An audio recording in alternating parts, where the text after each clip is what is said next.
Top 5 superstition and logic behind them.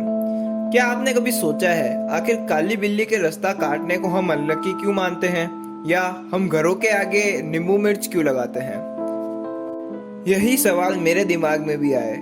फिर क्या था, मैं सुपरस्टिशन के पीछे का इंसाइट ढूंढने निकल गया। जो इंसाइट मुझे मिले वो सही में माइंड ब्लोइंग थे और जिन पर हम इस वीडियो में बात भी करेंगे। वीडियो शुरू करने से पहले आप चैनल को सब्सक्राइब कर देना और याद से वो बेल आइकन जरूर दबा देना, ताकि आप ऐसी कोई भी इंसाइट से भरी हुई वीडियो मिस ना कर बैठे। तो कर लिया सब्सक्राइब। बिना किसी देरी के शुरू करते हैं आज की वीडियो।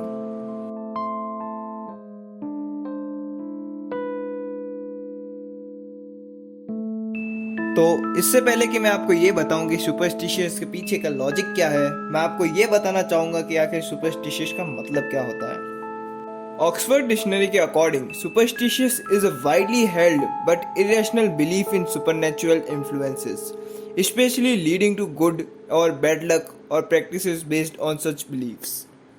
अगर आसान शब्दों में कहूँ तो एक ऐसी चीज जिसे बहुत लोग मानते हैं पर उसके पीछे कोई रैशनल लॉजिक नहीं है, और लोग इसे बैड लक और गुड लक के साथ भी जोड़ते हैं। पर यहाँ इस वीडियो में आज मैं आपको टॉप 5 सुपरस्टिशियस के पीछे क्या लॉजिक रहा होगा ये बताने वाला हूँ। तो बने रहिए मेरे साथ वीडियो के एंड तक। Superstitious number 5, why we throw coins in the holy river. आखिर क्यों हम नदियों में जैसे कि गंगा के अंदर सिक्के उछालते हैं? पूरी दुनिया में ऐसा माना जाता है कि फाउंटेन और रिवर में अगर सिक्के फेंकें तो हमें गुड लक मिलता है। मगर इस रिचुअल के पीछे के इनसाइट क्या है, इसके पीछे का साइंटिफिक रीजन क्या है? तो इसके पीछे का रीजन ये है कि पुराने समय में जो सिक्के होते थे वो कॉपर के होते थे, यानी तांबे के होते थे। और जो कॉपर होता है वो हमारी बॉडी के वेलबींग के लिए बहुत एसेंशियल एलिमेंट होता है। पुराने समय में जब वाटर सप्लाई सिस्टम नहीं होता था तो जो रिवर होती थी ना, वही main source of drinking water होती थी। और जब कॉपर कॉइन लंबे समय तक रिवर के अंदर रहते थे तो वो रिवर से पानी पीने वालों के लिए बेनिफिशियल होता था। साथ ही जो कॉपर होता है वो पानी के अंदर के बैक्टीरिया भी हटाने में मदद करता है। Superstitious number 4, why one should take bath after attending a funeral.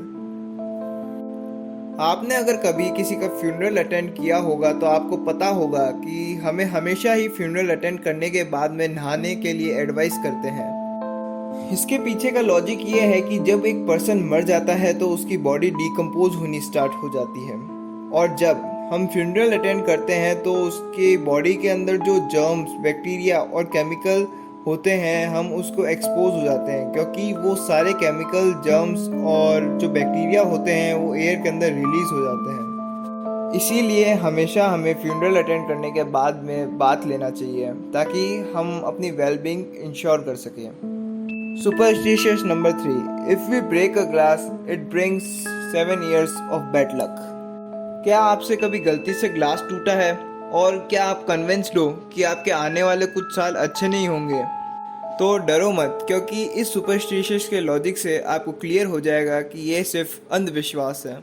पहले के समय में जब मिरर बहुत एक्सट्रीमली एक्सपेंसिव होते थे और लो क्वालिटी के होते थे, तो किसी भी प्रकार के केयरलेसनेस को अवॉइड करने के लिए इस झूठ का सहारा लिया गया था। ऐसा भी माना जाता था कि मिरर के अंदर जो रिफ्लेक्शन होती है वो एक पर्सन की सोल होती है, और अगर एक बार कोई सोल टूट जाती है तो वो 7 साल लेती है। तभी तो ये 7 साल का रेफरेंस आया है यहाँ पे। इससे लोग इतना डर गए थे कि लोग मिरर की जगह पॉन्ड्स को यूज करते थे उसका ऑल्टरनेटिव की तरह। Superstitious number 2, hanging a lemon and 7 chillies at home और हाउसेस। आपने घरों में, दुकानों में और गाड़ियों पर क्या कभी नींबू मिर्ची लटकते हुए देखा है? देखा ही होगा। क्या आपको ये अजीब नहीं लगा? मुझे तो ये अजीब लगा, इसलिए मैं इसके पीछे के इंसाइट ढूंढने लगा। तो मुझे पता चला इसके पीछे का लॉजिक। इसके पीछे का लॉजिक बहुत ही सिंपल है कि जो कॉटन थ्रेड जो होता है ना, जिससे ये मिर्ची और नींबू कनेक्टेड होते हैं, वो एसिड, विटामिन सी और न्यूट्रिएंट्स जो इसके अंदर होते हैं वो सब ऑब्जर्व कर लेता है।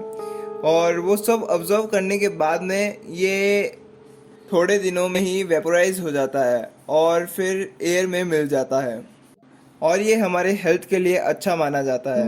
और शायद इसीलिए ही हमारे पूर्वजों ने इसे एक प्रथा यानी एक सेरेमनी जैसा बना दिया था। आज यही प्रथा एक सुपरस्टिशियस बन गई है, जिससे मानना है कि हम नींबू मिर्ची लगा के God of miss Fortune Alakshmi को दूर रखते हैं, और इससे ये भी माना जाता है कि इसकी जो ओडर होती है यानी जो इसकी स्मेल होती है उससे जो मच्छर होते हैं वो मर जाते हैं। बट इनमें से कोई भी क्लेम अभी तक साइंटिफिकली प्रूवन नहीं है। Superstitious number 1, a black cat crossing your path. आपने कई बार लोगों को ये कहते सुना होगा कि आज मेरा दिन अच्छा नहीं जा रहा क्योंकि काली बिल्ली ने मेरा रास्ता काट दिया है। या फिर ये भी हो सकता है कि आपने भी कई बार ऐसा कुछ कहा हो। क्या आपने कभी सोचा है कि आखिर किस तरीके से एक छोटा सा जानवर आपको नुकसान पहुंचा सकता है या आपको अनलकी बना सकता है?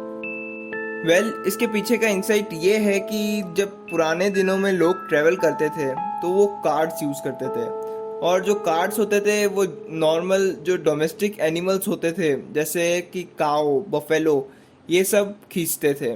और जब जंगल से ये लोग क्रॉस होते थे तो ये जो एनिमल जो कार्ड खींच रहे होते थे ये कैट्स को सेंस कर कर पैनिक हो जाते थे। तो ट्रैवलर्स दूसरों को वार्न करते थे कि अगर कभी बिल्ली आपका रास्ता काट ले तो आपको आगे नहीं बढ़ना चाहिए। आज अब इसका कोई सिग्निफिकेंस नहीं है क्योंकि आज की दुनिया में हम कार्स यूज़ करते हैं, ट्रेन्स यूज़ करते हैं, जिससे कि सवाल ही नहीं उठता कि कुछ पैनिकिंग हो, और हम फालतू में ही ब्लैक कैट से डरते हैं। चलो कमेंट करके बताना कि आप मुझसे एग्री करते हो कि नहीं, और अगर आपको किसी भी टॉपिक पर इंसाइट चाहिए हो तो जस्ट कमेंट इट। तो आज की वीडियो के लिए बस इतना ही। मिलते हैं नेक्स्ट वीडियो में। जानने से पहले एक और बार कह देता हूँ, चैनल सब्सक्राइब कर देना, बेल आइकन ज़रूर दबा देना। मिलते हैं नेक्स्ट वीडियो में, तब तक पीस आउट।